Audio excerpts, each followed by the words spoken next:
বাঙালি রান্নাবাটিতে আবার হাজির হয়ে গেলাম আরেকটা নতুন রেসিপি নিয়ে। আপনারা সকলে কেমন আছেন? ইনশাল্লাহ আপনারা সকলে ভালো আছেন, আমিও ভালো আছি। চলুন তাহলে আপনাদেরকে দেখিয়ে দিই আমার নতুন রেসিপিটা কি। আমার নতুন রেসিপি হচ্ছে তালের পায়েস।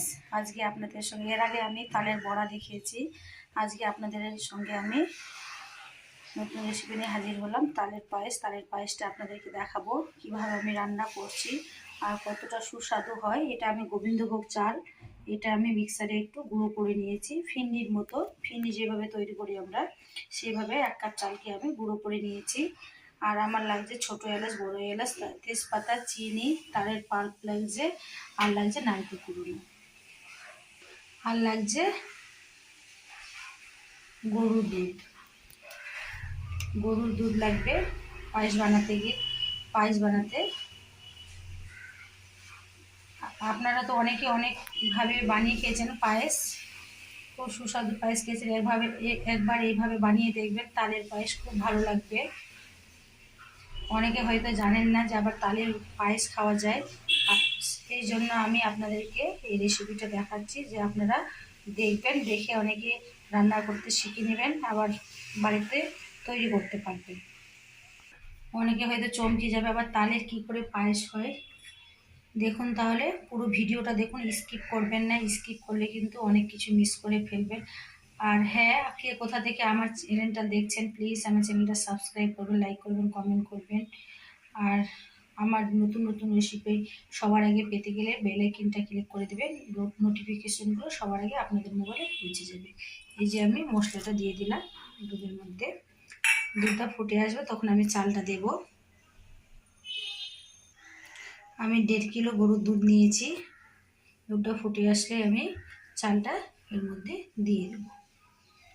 খুবই সহজ বানানো রেসিপিটা, আপনারা দেখুন, স্টেপ বাই স্টেপ দেখুন আমি কিভাবে তৈরি করছি। মিস করবেন না, মিস করলে কিন্তু অনেক কিছু মিস করে ফেলবেন আপনারা। এর আগে আপনাদেরকে তালের কেক, তালের পিঠে বানিয়ে দেখিয়েছি, আজকে ভাবলাম এই রেসিপিটা আপনাদেরকে দেখাই।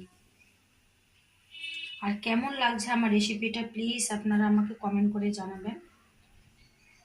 কোথাও কিছু বুঝতে অসুবিধা হলে সেটাও কমেন্টের মাধ্যমে জানাবেন আপনারা। যে দুধটা ফুটে এসছে, এখন আমি চালের গুঁড়োটা দিয়ে দিচ্ছি। এটা গোবিন্দভোগ চাল।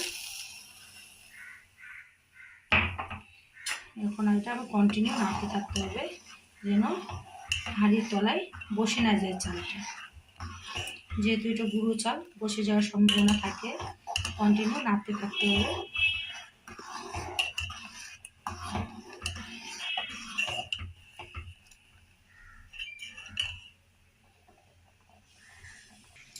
এখন আমি গ্যাসের ফ্লেমটা লো টু মিডিয়ামে করে দিব, হাইতে রাখবো না। আস্তে আস্তে চালটাকে আমাকে সেদ্ধ করতে হবে। চালটা সেদ্ধ হয়ে আসলে তখনই আমি মিষ্টিটা দেবো। এখন মিষ্টি দেবো না, এখন মিষ্টিটা দিয়ে দিলে আগে থেকে চালটা ঠিকঠাক সেদ্ধ হবে না, শক্ত থেকে যাবে। আমি আগের দিন তালের বড়া বানিয়ে খেয়েছি বলে তালের পাল্প এতটা বেঁচে গেছিলো, এটা আমি রেখে দিয়েছিলাম ডিপ ফ্রিজে। দেখেন বরফ হয়ে আছে, বরফটা আমার পায়েসটা হতে হতে বরফটা ঠিক হয়ে যাবে।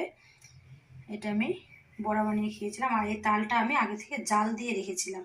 আপনারা যখন স্টোর করে রাখবেন জাল দিয়ে রাখবেন, তাহলে তালের পাল্পটা খুব সুন্দর থাকবে।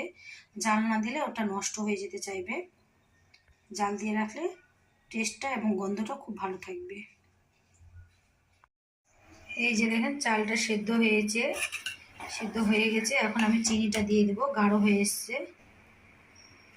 চালের গুঁড়োটা। চালটাকে ভেঙে নিয়েছিলাম ব্লেন্ডারে। এখন আমি হাফ কাপ চিনিটা দিচ্ছি, যেহেতু তালের মধ্যে মিষ্টি আছে, লাগলে পরে আমি পরে চেক করে নেওয়ার পরে দেবো। যে হাফ কাপ দিলাম, বেশি চিনি দেবো না।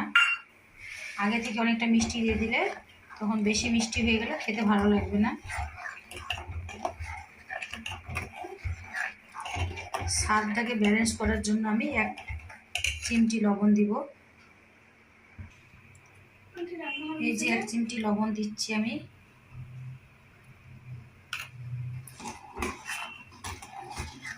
একটু ভালো করে ফুটিয়ে নিই, তারপরে তালের পাল্পটা দিব আমি।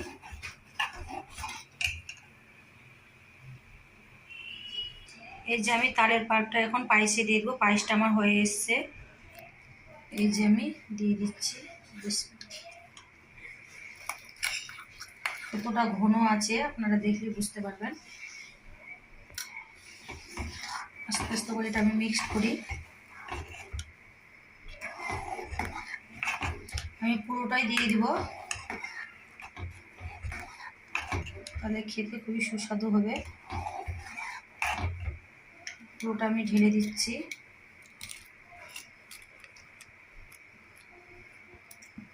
কতটা গাঢ় আছে,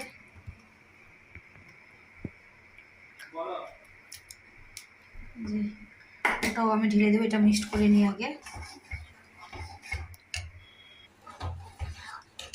পুরোটাই আমি ঢেলে দিচ্ছি, আমার পুরোটাই লেগে যাবে।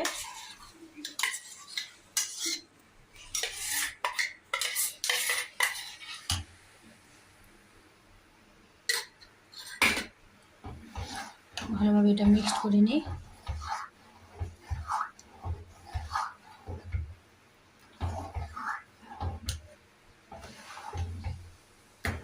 গ্যাসের ফ্লেমটা একদম লোতে করে দিয়েছি। আপনারা যখন তালের পাউডারটা দিবেন লোতে করে দিবেন। কি সেন্ট ছেড়েছে, আপনাদেরকে ক্যামেরার এপার থেকে বোঝাতে পারছি না। মনে হচ্ছে যে খেতে খুবই সুস্বাদু হবে। এই যে দেখেন মিক্সড করে নিলাম। এখন আমি নারকেল কুড়োনোটা দিব। তার আগে আমি চিনিটা দিয়ে দিই, আমার আর একটু চিনি লাগবে। আর হাফ কাপ দিলাম চিনি আমি। চিনিটাকে মিক্সড করে নিই, মিষ্টিটা একটু কম ছিল বলে। আপনারা একবারে চিনিটা দেবেন না, চেক করে নেওয়ার পরে দেবেন আস্তে আস্তে করে। আর নারকেল কুড়োনোটা এই যে আমি রেখেছি, এটা আমি দিয়ে দিচ্ছি। আর দিয়ে দিব